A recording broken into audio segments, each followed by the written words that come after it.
For a long, long time, the album was the definitive artistic statement in music. It wasn't just a random collection of songs. It was a complete thought, a story, a whole world, carefully constructed to be experienced from the very first note to the final fade out. But, well, that was then. Today, that entire landscape has been turned on its head. The artist's complete, linear thought is now competing with a totally different force, the playlist.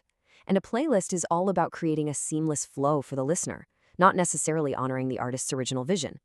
This is so much more than a simple shift in technology. It's a fundamental change in how we consume music itself. For most of music history, the physical format was basically the law of the land. Whether it was a vinyl LP or a CD, the medium itself enforced a very linear, very intentional way of listening.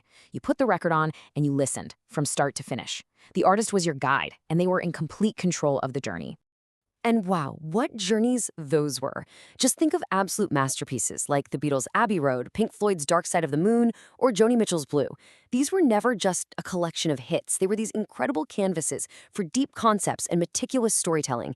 Every single track was placed with purpose, creating something so much bigger than its individual parts.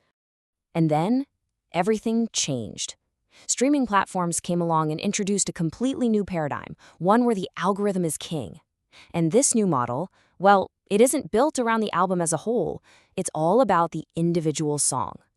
This really gets to the core of our modern listening habits. You see, algorithms are designed for discovery and engagement, not necessarily for artistic intent. They'll pluck songs right out of their album context to create these super personalized soundtracks for our lives, whether we're studying, working out, or just trying to relax. And that is the crucial shift. When the single track becomes the main unit of currency, the album's power as a narrative just gets watered down. We've moved from this active, intentional style of listening, like consciously picking an album to play, to a much more passive, curated flow, where the platform just feeds us whatever it thinks we want to hear next. Now, this shift isn't just about our listening habits. It has profound, real-world effects on how music is actually made. When the economic incentive rewards individual track performance over the album story, well, the art itself is going to start to change. I mean, think about it for a second. All those really cool creative elements like interludes or seamless transitions between songs, they suddenly become a liability. In a world where platforms only count something as a stream after you've listened for 30 seconds, anything that doesn't grab you immediately is a risk. So those subtle artistic choices, they get discouraged. This also leads to artists adapting their strategies to game the system.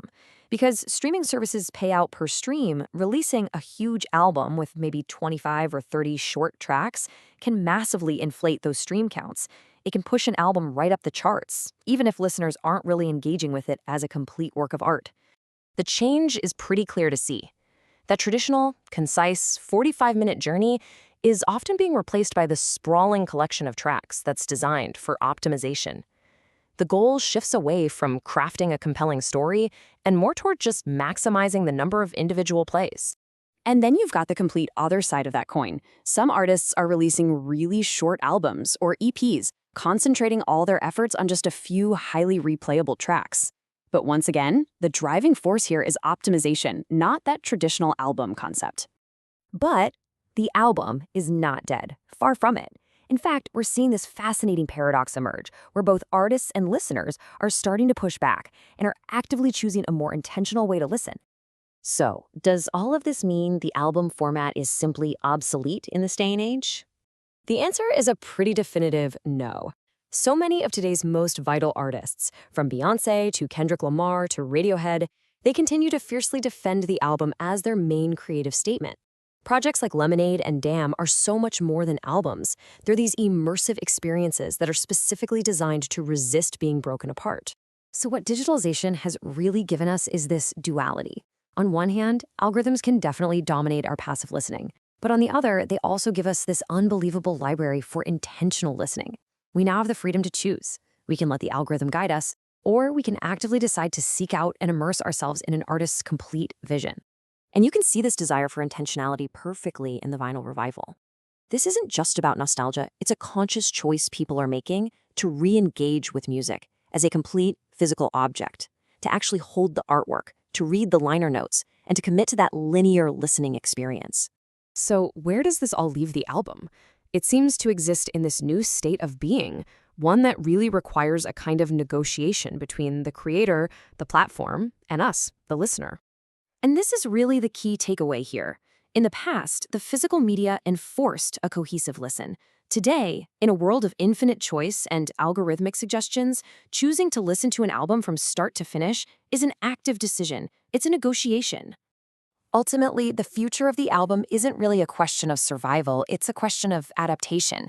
The challenge for artists today is to create work that's so compelling, so immersive, and so powerful that we, the listeners, actively choose not to press skip.